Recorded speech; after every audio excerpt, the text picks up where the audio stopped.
Do you want to write a mystery novel but you don't know how to start and how to make the process of outlining and writing the first draft much easier? Then keep on watching because today I will teach you how to do it.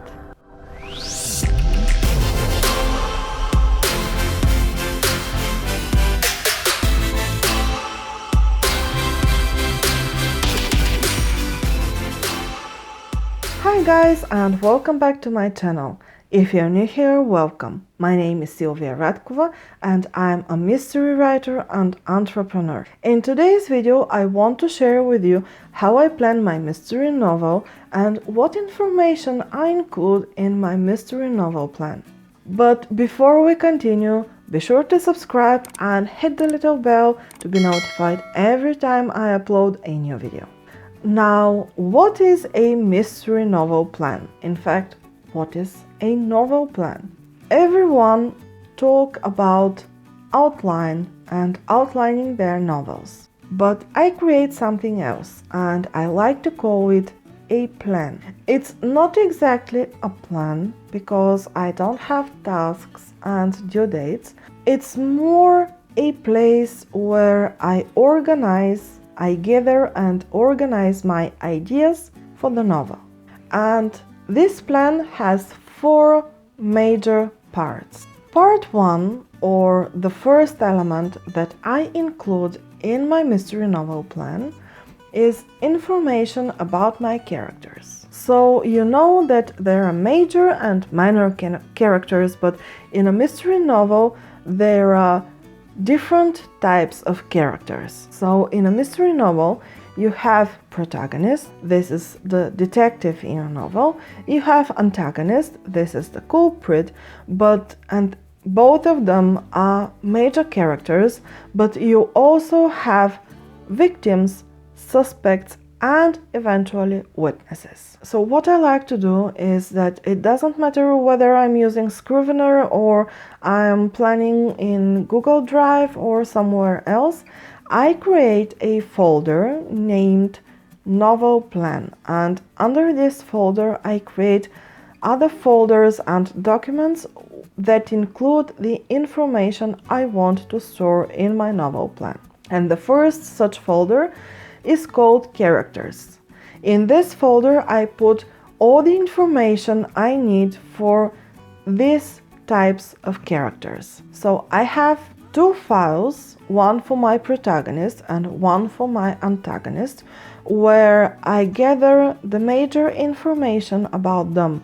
I like to begin with the general information like their name, their role in the novel and how do they look, what is their age, and then I put information about their needs, their goals, what are their inner and outer conflicts, and their character arcs. Finally, I put information about their backstory, and this is only for these 2 characters, the protagonist and the antagonist. Then I continue with creating another file called Victims. Here I gather information about my victims. Who are they? How were they killed? Why were they killed?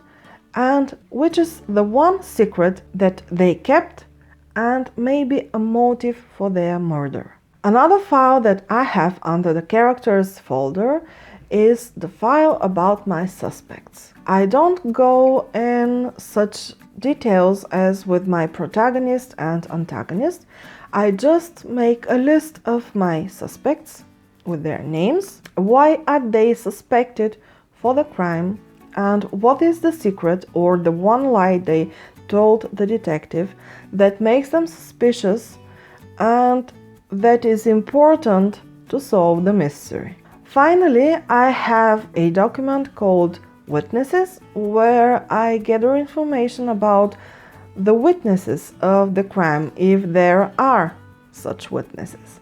So I put their names, what they saw, is it true or not, and how this can affect solving the mystery. The second element of my mystery novel plan is connected with the crime itself. So I create another file or another folder which I called the crime, and there I gather information about the crime itself. Who did it, how he did it, why he did it or she. Also, who are the victims and why were they killed, and things like that. The third folder in my novel plan, the third part in my novel plan, is for clues and red herrings. Here I gather information about the different clues that my detective will use to solve the crime, as well as the red herrings that will lead him or her in a totally wrong direction. The final fourth element of my mystery novel plan is something that I like to do because it gives me this overall view of the crime, and I call this a timesheet. I create a table, and in this table I put information about every one of the suspects, what he or she did and when. I structure this day by day, so in the first column I have the day when something happened and eventually the hour, the time.